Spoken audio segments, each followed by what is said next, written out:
welcome everybody to our 3-week online course, Redefining Success, What's Your Long Win, with guest speaker, Dr. Kath Bishop, who's the founder and author of The Long Win, The Search for a Better Way to Succeed. So today, welcome back everybody for Module 2 on constant learning. Hello everybody, Lily here from the Rising Network, founder of the Rising Network, for those of you who don't know me. And today's agenda, we have got Kath, we've got all of you guys in here for 1 hour. We're going to make this really interactive, similar to the first module that we had. So to kick off, we'll have Kath do her talk, and then we'll break out into interactive breakout groups. We'll come back into the main room for reflections and final comments, and then close at 1 p.m. So today what you'll learn how to develop a growth mindset, so you're open to new learning opportunities and to continuously learn. You'll also learn how to use feedback to improve your performance. Number 3, methods to reflect and review. And number 4 is how to celebrate your small wins and to identify progress that really matters. So thank you for listening. I'd now like to hand over to Kath for Module 2 on constant learning. Over to you, Kath. Thank you so much for coming back. I hope you've had a good week. I hope you've had maybe some reflections and thoughts on the last session. We'll keep it quite interactive as we did before. So, again, really interested to hear if you've got any particular thoughts around anything from last week. Then feel free to pop on the audio. If you've had any other kind of thoughts about clarifying success, then, or type those in the chat. Is there anything anyone's kind of got that they want to share before I sort of set things up for today? Any thoughts or reflections? I'll sort of get us reminded. Yeah, share in the chat or share as we go. It was really helpful, the morning, how do you want to be perceived, to set the tone of the day. For me, that really was helpful. I could see a difference, like focusing on what it is I want to start and to be perceived, and my experience of people around me. What do I want them to have? Lovely. So thank you for that. No, thank you for sharing that and for reflecting and for taking it out of this session into real life, because that's really what it's about. Let me share the screens and set things up for today. Our structure is to be thinking about our motivation, our growth, our connections through this long win approach. So we're particularly focusing on our mindset, our behaviors, our relationships, and we're looking at the 3 C's. So last week we looked at clarity. Today we're going to look at constant learning. And the last one next week, we'll be focusing in on the theme of connection.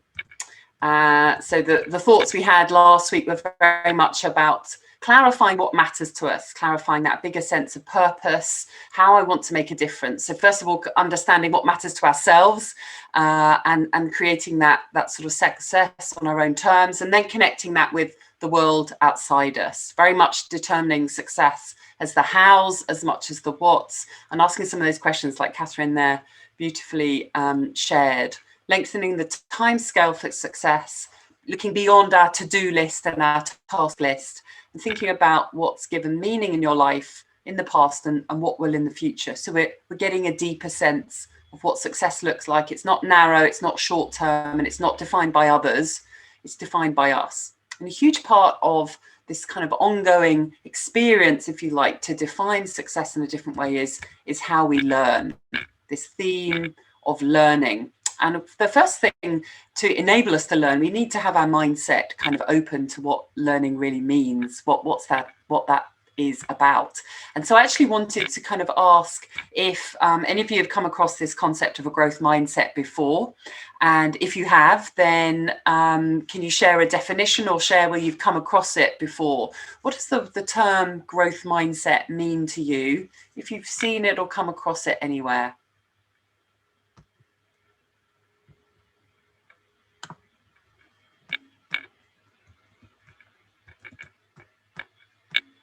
Any thoughts on that? Has anyone heard of it at all? Don't worry if you can't remember what it is. Yeah, sorry, do we do... Sorry, I couldn't, yeah, sorry, I lost my... Yeah, I lost the chat when I was sharing my slides, so I'll come off. Thank you so much. Yeah, my apologies. Yeah, absolutely. It's about how we frame challenges and adversity, Ali, very much about being open to making mistakes, and that sense of, yeah, we're controlling how we grow. And we see that as something that's an ongoing challenge, an ongoing process. So it actually comes from, did somebody mention Carol Dweck? I saw that. Did I see that pop up somewhere?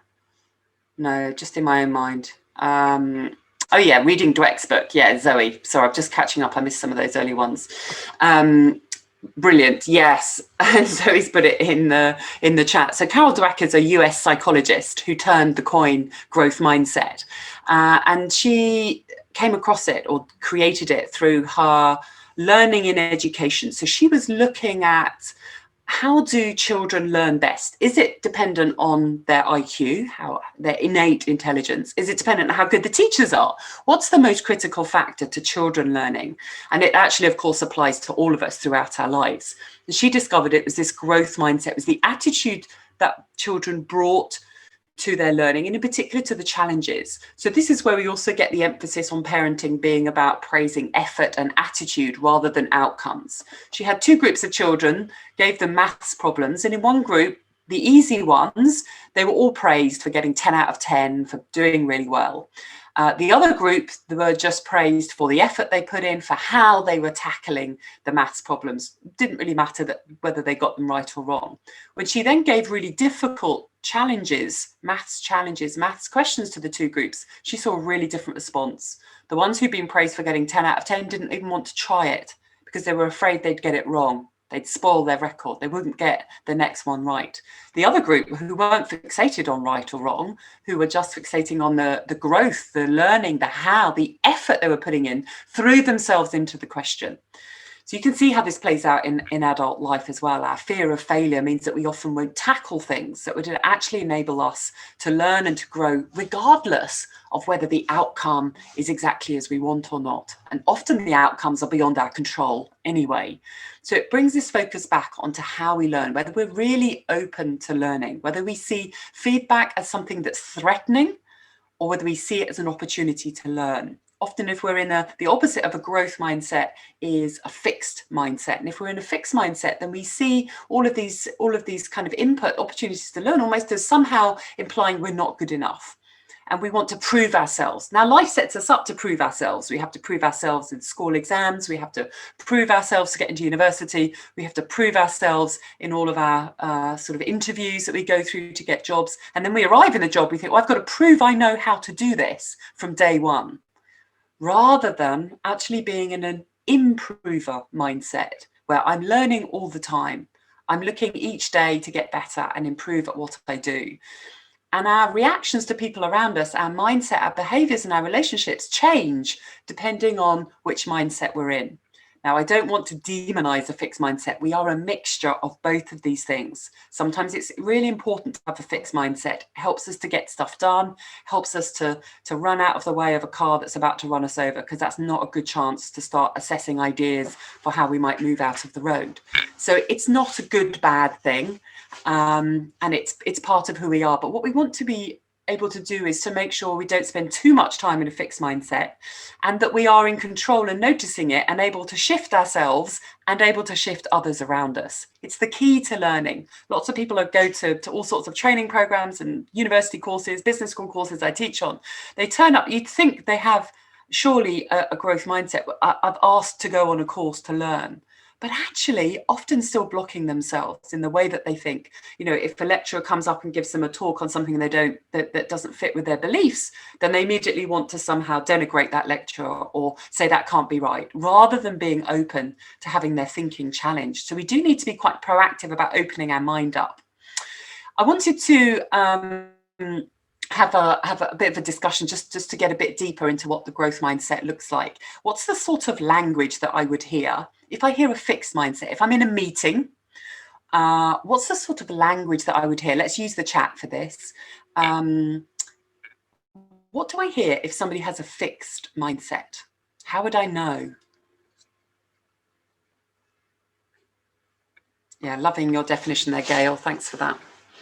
Yeah, that's not possible. We're shooting to the end, to the results. And yeah, that's a classic Fargle. We've always done it before. This is how it's always been done. We tried it before, Laura.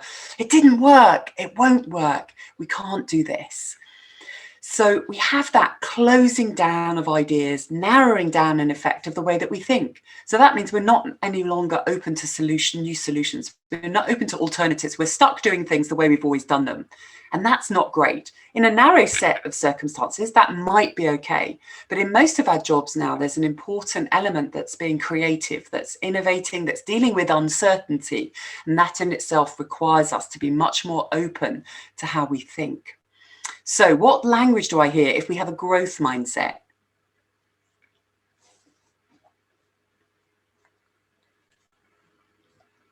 Absolutely, Mina, winning in the fixed mindset. It's all about who's first at whatever cost. Yeah, so a sense of try. Let's try it. Exploring. What are the alternatives? Let's try a different idea. Sometimes it's also that sense of, yeah, I love that, Catherine. Sounds interesting. What would that look like? And we get into a hypothetical area. So the language of what would happen if, what might happen? Because often people will also blame others in fixed thinking. So they'll be saying, IT will never let us do that, or finance will never let us do that, HR will never let us do that. They close things down and blame others that aren't even necessarily in the room. So what we might want to do is to get into that hypothetical world, to help others, to coach others out of a fixed mindset they're perhaps not even aware of. We can open things up by going, well, what if money wasn't a problem? What if finance said you can have as much money as you want? And what you're doing is you're keeping that idea alive for a minute more and exploring then what might happen. You actually may well find another resourcing solution along the way. So it is absolutely, Margie, it's about that, learning focus of what might we do differently? How do we change? How can we adapt as we go? So that adaptability sits at the heart of learning.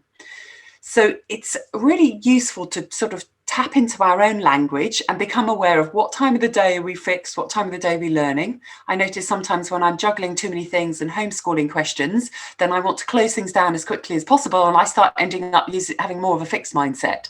Just get the homework done, just get these things done, and then we can kind of move on to something else. Time pressure can close us down. Very real things, deadlines, these all exist, they're all part of our lives. If you've got a deadline, you've got half an hour to do something, that's not the time to explore new ideas, potentially. But beyond that half an hour, you probably don't want to stay in that mindset for too long. So become really aware of yourself and others. Even sort of when the public, people being interviewed, you can sort of hear whether their thinking is often quite closed and defensive, or whether they're actually open to taking on board different questions, different challenges. So I want to just give you just a moment to think about, what happens when you're in a growth mindset. What time of day does that happen? What sort of circumstances? So I just wanted to give you 2 or 3 minutes reflection to just write down for yourselves a little bit about when do you tend to use a growth or fixed mindset? And when might your work benefit from being in more of a growth mindset? Is there anything you might do differently? So I'm just going to give you a couple of moments to reflect, write some notes, and then you can come back to those again later.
Yeah, nice, Margie. You're right. Fixed mindset, you know, some things have to be done.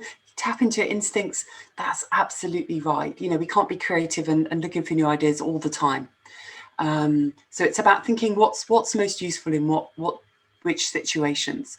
And Lara, that's a brilliant idea. I forgot to mention that often, yeah, bringing somebody else in, taking on somebody else's identity is a way of thinking differently. If you're quite narrow in your thinking, then often again in coaching or in some of the workshops I do with leaders, we'll say, look, what would Angela Merkel say? Or what would Richard Branson say here? You know, or even, you know, what would, probably don't want to ask what Donald Trump would say, but, you know, it's that sense of get out of your mind into somebody else's head. What would Michelle Obama say if she was sitting here right now about, you know, how we need to think about ourselves?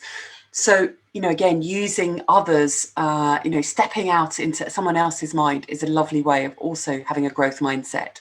The reason I gave a little bit of time to reflect is that often we sign up to the growth mindset. We go, yeah, I get that. I want to do it. I believe in it. Great. But it doesn't necessarily happen unless we have that deeper awareness and ability to check ourselves and really then challenge ourselves to open up. Because again, sometimes if we feel, you know, we're on uncertain ground, we feel unconfident, we can slip into a fixed mindset that then it's not helping us. So again, just taking time to understand yourself a little bit more in this lens is really useful. And reflection is really part of how we, you know, how we learn, how we grow. So that's kind of where we're going next on the slides. There we go. Once we're kind of able to learn, then we can start to develop learning behaviors, if you like. Once we've got that mindset that I want to learn, then what do I do to feed the learning? What are the things that enable me to learn? And again, I'm seeing learning very much as part of the everyday way that we work, that we live, not just when we're on courses. It's much broader, and often it's much more effective when we're learning as part of our jobs. Feedback is a really, really key one. Now, it's often underused. Often people have had bad experiences in organizations, and there can be that sense that, you know, again, it's a bit of a threat. And when feedback is given to us, sometimes clumsily, it doesn't always feel that positive. Also, when feedback is tied to appraisal processes, it can feel loaded. But feedback really is most valuable when it happens in the moment, in real time, and is from anyone, and it's given informally. Yeah, I love that, Zoe. Radical candor. You're absolutely right. It's a great approach. Yeah, really good book. I'd also second that recommendation. When the scientists researching feedback in organizations took the kind of wired people's brains up, when the neuroscientists got going, they looked at what happened when people received feedback versus seeking feedback, and they saw a really big difference. When we receive it, we always feel at some level a little bit threatened until we know what it's about and who's giving it and kind of what it means for us. There's that moment of processing it when actually we can narrow our thinking, and quite often people then stay in a narrow place. Whereas if we reverse it and we seek feedback, it's a much more positive experience. It's a wholly positive experience because we're seeking feedback. We're taking control of the situation. We have autonomy over it. We are asking about the things that matter to us. And the person that we are asking of feels valued by the fact that we're coming to them to seek advice, to seek their perspective. Often, again, the person giving feedback will feel nervous if they don't know how it's going to land, if they don't know if you're even interested in it. So the more we can take charge and proactively think about all of the people we come across, how can we seek feedback? How can we learn from people around us who have so much experience beyond our own? And they are sitting there, they're like little learning people waiting for us to tap into them. Usually, almost nobody says no to giving feedback or advice or review. They might say I can't this second, but generally people feel hugely valued and like to share their perspective. So think about who do you ask feedback of, and how might you make that a bit more how can you make that feedback something that you maximize, that you optimize for what you need? Sorry, Lily's saying my laptop's wobbling a bit, but it is on a stand, so it might be that I'm wobbling around the camera. I shall try not to get too excited. Thank you. Great. So another kind of another behavior that we learn is in how we reflect and review on a very regular basis. So I actually got you to just spend a couple of minutes, and even in sort of minute and a half to 2 minutes, we can actually process quite a lot. But we do need to stop, multitasking in order to do that. The way we get behavior changes through reflection. We can read books and nothing changes because we haven't necessarily reflected on how it applies to ourselves. That's part of why Lily sets up these much more interactive workshops, so that you have the opportunity to engage with the material, make sense of it for yourself. Hear it, read it, think about it, talk about it, discuss it with others, and then you kind of have that more deeper sense of, right, this is why it applies to me. This is why it's important for me to make this change. I'm going to do it. Otherwise, we just listen and we rationally take it in, but nothing changes. It's that changing between knowing something and doing. We call it the knowing-doing gap in kind of business psychology. And lots of things get stuck between that gap. Reflection is one of the best ways in which we can bridge that gap, making sense of something that we rationally know, cognitively have learned, and then changing it into what it means for us and why we want to do something differently. We tap into our why, the why of the why, the motivation, how it connects with our motivations to do something. Reviewing is a regular part of that. When I was training as an athlete, we would review all the time, regardless of outcomes. And that's really important. Doesn't matter whether we won a race or lost a race. We always wanted to go faster next time. So we would always look at these 3 questions. What's gone well? What could we improve? And what are we going to do differently next time? Now, very often people only review when things have gone wrong and they only ask the second question. What's really important is that we're learning all the time, and that we're learning about things, around communication, around, growth mindset, how much we're using it, as much as we're learning about the very easily measurable metrics that dominate our lives. And we're always looking for the things that are going well. Even when I lost a race, there were things I was doing that were world class. There were other things I was doing that weren't, that were letting me down, and I needed to change those. Again, I've worked with people who, often that worker roles around preparing pitches for contracts for work, or architects, again, pitching for work. And they tend to have this win-loss. Everything's great if it works. Everything's terrible if it fails. That's just not helpful. It just actually doesn't make sense. The reason you haven't won a pitch may be nothing to do with the content of the pitch. It may be a completely different external factor, that somebody actually knew a different person who had a less good pitch, but they went with them because they knew them. So we need to be able to quantify things ourselves and have that sense of, I know what's gone well, and I know what are the things that I might need to do different. So once we know what needs to change, then we can start to think, what might we do differently? Now, there are all, thanks Zoe for your question there. I mean, that's how we kind of create and make changes. That's a whole nother series of workshops. The initial idea is that I would say is to explore options yourself, but push always, what else is there, and then to share that. So to get other brains into the, again, to broaden our mindset, to challenge, what else could we do? What else might somebody else do in this situation? What's been done before in different sectors, in different examples? So, start, setting out what are those options of things you might do differently.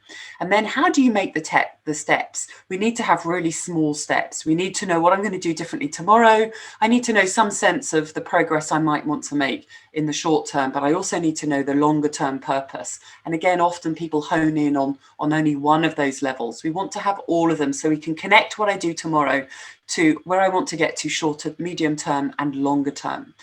And marginal gains thinking is going to come in here. And I think that will perhaps also be a bit of a help for you, Zoe. But these are some questions. Take a quick picture. I'm not going to stop and give you time here, but these are some questions you might want to do after the session about where do you now seek feedback? Who do you ask? And who else might you ask for feedback? Who'd add value to what you do? Who would give you a different perspective? Also to think about, when do you reflect in the day? What part does reflection take in your life? Again, we don't need hours for reflection, just short, even 2 minutes, 5 minutes, but it does need to be very focused and in the moment, being mindful. Sometimes getting up from your desk, sometimes I just will go and wash out my teacup but actually I'm thinking about, how did that go? What can I do differently next time? What's working? What can I improve? Go and stand outside for 5 minutes, connect with where you are. Again, give yourself that space. In the shower is another one, just for a couple of minutes to reflect on something that's working and what you might like to do differently today.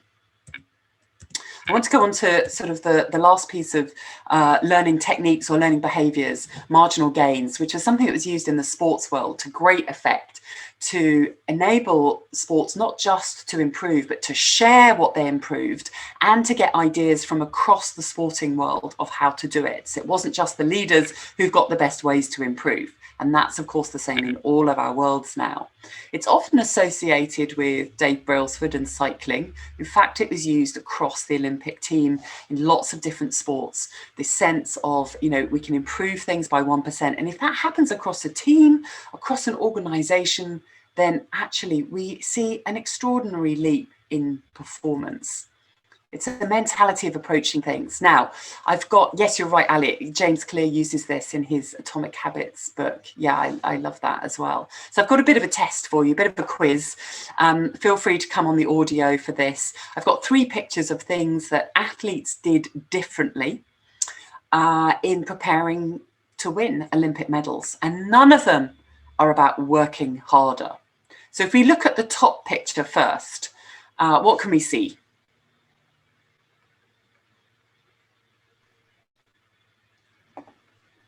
Making your bed? Yes, and literally, yes, what can I see? Is this the cycling team that changed their mattresses so they got a better night's sleep? So, yeah, I love that. Thank you. We're getting there. We're honing in on it. So this is actually, you're right that Team Sky took mattresses and the whole sort of beds to the Tour de France in order to not sleep on those rickety French B&Bs that those incredible athletes had slept on for decades. What happened across the Olympic team was not just the cyclists. In Rio, all of the Olympic athletes took their own pillows with them.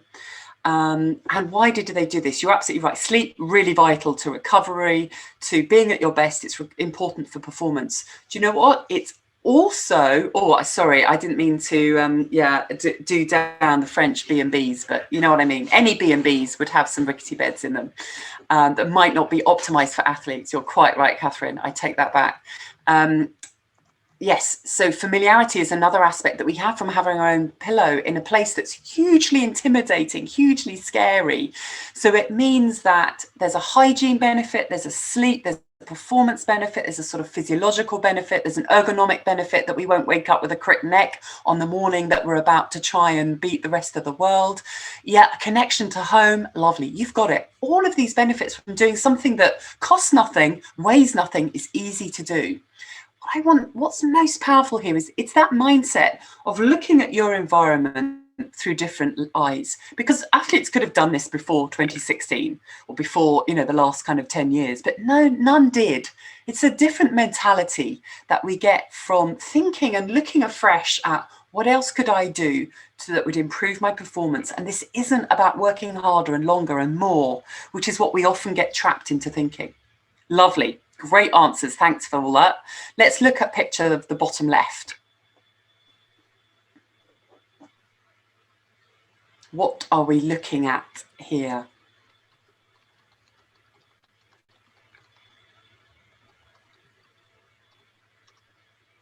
Yeah, great. Well done, Zoe. It's a flight simulator.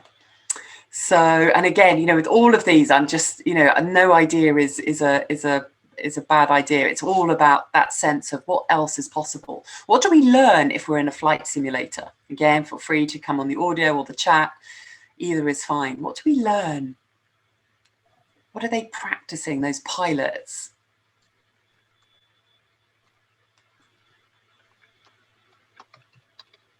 Yeah, absolutely. What can go wrong? They learn how to crash a plane in a safe environment.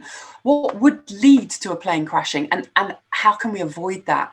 There's a huge focus on safety. There's, yeah, absolutely a mindfulness that you've got to be absorbed in what you're doing. There's also a focus on managing pressure. Brilliant. Using your brain differently. Yeah, absolutely. Absolutely learning about your reaction time, your decision making, and how do you respond to pressure. Brilliant. I love all you put in the chat there.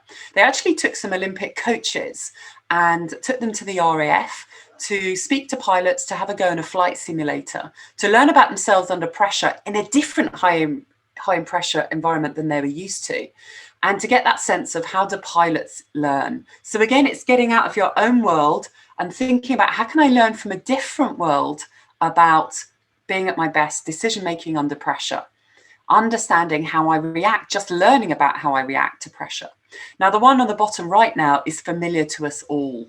This is something, though, that athletes have been doing for a long time, which is washing their hands many times a day, very thoroughly, carrying antibacterial gel, avoiding public places, avoiding touching things on public transport as much as possible, all the sorts of things that are now part of our own daily lives. So there we go. You didn't know that actually what you were doing was a part of an elite athlete's life in doing that.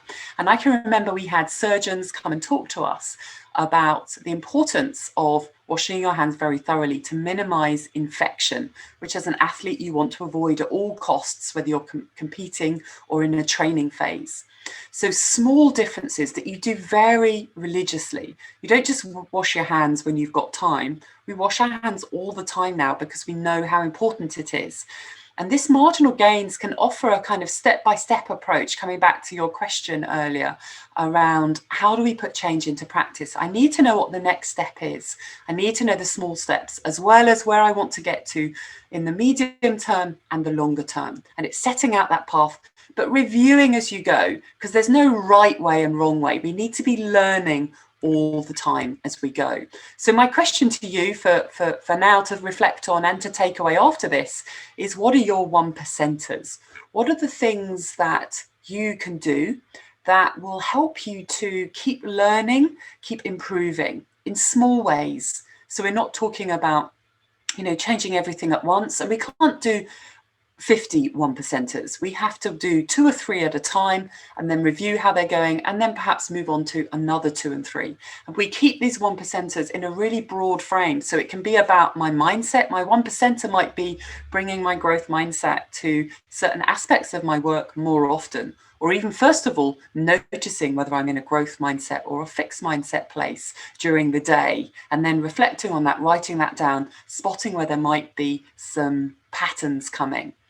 So I want you to have a bit of a think now in your breakout groups that Victoria's kindly going to put you into in a moment for 15 minutes to have a bit of a discussion around how you learn, how might you develop a constant learning mindset in deeper ways, in alternative ways. And the other question is also how you support others around you to be in a learning mindset. That's as important, and often just the questions you ask can open them up, can coach them, if you like, to be thinking in broader ways and to be learning constantly too. But it's as important to kind of, help others to open up their thinking as it is to help ourselves. Pressure can really narrow down on us, and at the moment the uncertainty and the stress of lockdown is definitely narrowing our thinking at times. So we need to think, what are the times in the day when I go for a walk and open up my thinking again, or where I read a book, where I switch off the news or switch off the social media and actually, allow myself to learn and grow my mind in a certain way. And then have also a discussion of what small wins might you be able to make in those, what small things might you be able to do differently over the next week. So take a picture of those questions. Feel free to share anything else that we've talked about around feedback, reflection, your habits that you use. Share those with each other to kind of help each other develop what's that I sense of what's possible. Have a lovely conversation, and I will see you back here in 15 minutes.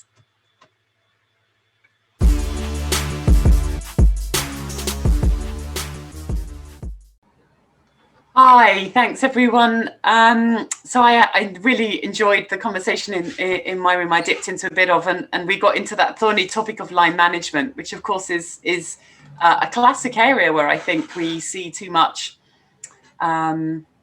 fixed thinking going on about trying to make things right, rather than seeing learning outcomes, creating an environment for others to thrive and do their best work in, rather than sort of fixing and trying to just focus on outcomes rather than setting the environment for other people, the experience for other people to do their best work, which is the longer term piece that gets you over a period of time much better performance, and rather than constraining the people that we manage. So a huge sort of classic hot topic across lots of organizations. But I'd love to hear a little bit from a couple of other of the breakout rooms about things that you talked about there and creating those learning environments for yourself and for others. What were the topic of your conversations? So in our little group, we talked about, we all three of us, I think, were pretty big readers, learners. And we talked about how do you try and bring somebody else along that perhaps isn't in that place, isn't in that mindset. So really we're talking around leadership, visibility, be the change that you want to see by doing that learning, having that growth mindset. You hope that you will naturally bring other people along with you. That's the hope. Yeah, lovely. No, I think you're absolutely right. I mean, this is the big challenge within organizations. They have all of these metrics and small and large, trying to guarantee, if you like, that we're going to get certain positive outcomes, and yet fail to sort of really develop and give space for the humans that create those outcomes. And the humans are driven by the way, principally our mindset, the way we think. And that's why it's so important to give ourselves space to develop that, to explore that, to be, as you say, to role model that. And as leaders, to acknowledge that we can behave in a different way and that has an impact on others and those around us, rather than the very surface things that get measured in sort of the spreadsheets and the end of year targets and those sorts of things. So we're deepening, and that's where leadership is. We can manage processes. That's what robots really primarily do. But that's actually what a lot of line managers spend their time doing. What we want to be doing is leading at whatever level, whatever kind of size of organization. And leading is about understanding the mindsets that people bring to the work that they do, the way they behave, their beliefs, their identity, their values. And that's where we get a much richer engagement, and over time then much higher performance. Great. Let's hear from one other breakout room before we close. Yeah. So in our team, we had a really interesting discussion. We linked even what you had mentioned last week, one of the points about what it is we think about in the morning in terms of the experience that we're bringing to others, and how that in itself can influence how the impact that we're having on others. And their own engagement and interaction with the learning experience. Also, we talked about prioritization, and how one of our team members had been on a course where it was describing, some of those concepts which does put you into a fixed mindset. However, it also kind of taught some ways to create breathing space and breathing room, which you could then bring back to this ability to create, the opposite. And to do that, we discussed an author of a book where someone had mentioned that creating like 2-hour blocks for more deep focused work, and keeping your emails to another shallow working part of the day, is also quite effective. And just actually taking the time out to meet, to discuss with others in the way that we have been here, was quite effective to sort of sow that seed for the future. Whereas people might be in a closed, fixed mindset right now, but next week they might suddenly reflect on what you just said, and then it could literally, position them into the more open mindset. So yeah, very, very interesting. Oh, I love that, Mina. Oh, I love that you linked it to last week. Brilliant. Exactly. That's the golden thread through it all. I think we get credit. That's one of the speakers in our group. So yeah. Perfect. And yeah, I think those are just really lovely reflections. And you're right, getting outside of your own group, exposing yourself to other people and other voices is a huge way of learning, getting out of the rut that we're in, the habits, the automatic pilot. It's very refreshing. It's very energizing as well. At a time when we can't perhaps do the normal things we might be doing to take a break, then we can still actually find different input, different ways of, challenging the way we think. Lovely. Great. Loved all of that. So lots of food for thought there. I'm just going to give a sort of quick summary. Our time has, as always, whizzed past. Continue to reflect on those conversations and think about where those 1%ers are for you over the next week. Think about which questions will best develop that learning. So how can you challenge your mindset? And perhaps also, what do you need other people around you to be asking you, and what help do you want from others to keep that learning going on a broad basis, and to keep that growth mindset thinking, where you predominantly go. Don't have to be there all the time, but just be aware of when you need to be and when it's most helpful to be. Think about how you're setting up that learning environment for yourself, for others. Loads of thoughts from Mina there, adding to what we've already discussed about creating that space to learn for yourself. Think about, yes, your use of reflection and feedback and coaching and marginal gains approach, all of these small learning behaviors that keep you on track. So this isn't something extra that we do at the end of the day when we've done all our tasks. We want to be learning through all of our tasks, that it's the mindset we bring to the way we do our tasks, the way we review them, the way we discuss them. That's the key here. It's not an additional thing. It's kind of how we roll. It's how we are. And think about also whether there are things that you need to unlearn or relearn, or things from the past that you're still doing that aren't so helpful now. So that's a bit of a kind of a more challenging question to reflect on. What might you need to adapt to, in that constant learning mindset? Think, maybe this doesn't serve me so well now.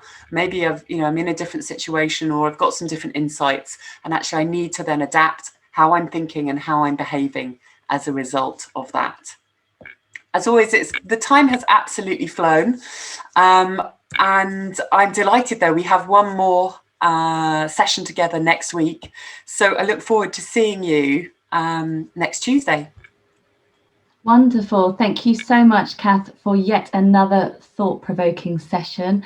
We've definitely got lots to go away with and to reflect on. So thank you very much for today's course and module. And thank you, everybody, for being so interactive and engaging. You are the ones that make this course happen, and you bring it to life. So thank you so much for being really involved and being open and honest in terms of those kind of sharing where you're at and sharing your comments. So before we wrap up, just want to quickly spotlight what we've got coming up. So next week, same time, same place, on our final module, Connection.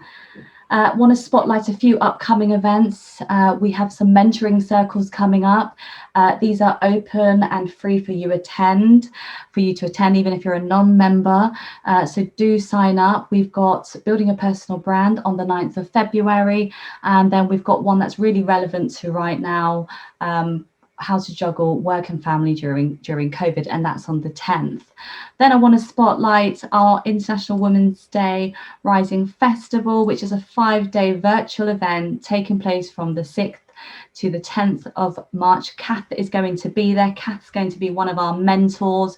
She'll be running a session on work-life balance. So if you want to see more of Kath, do book to come along to the Rising Festival. And here are some other sessions that we've got. We've got over 30 in total that you can pick and choose from. We've got Growing Your Compassionate Self.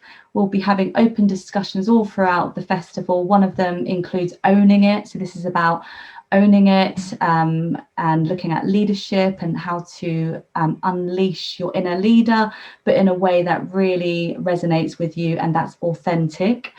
And we've got another one here, spotlighting masterclass on how to elevate your confidence, impact and influence. So if you do want to book for the festival, do head to therisingnetwork.com to buy your ticket. We've got lots of sessions. The full program can be accessed there. Do check us out.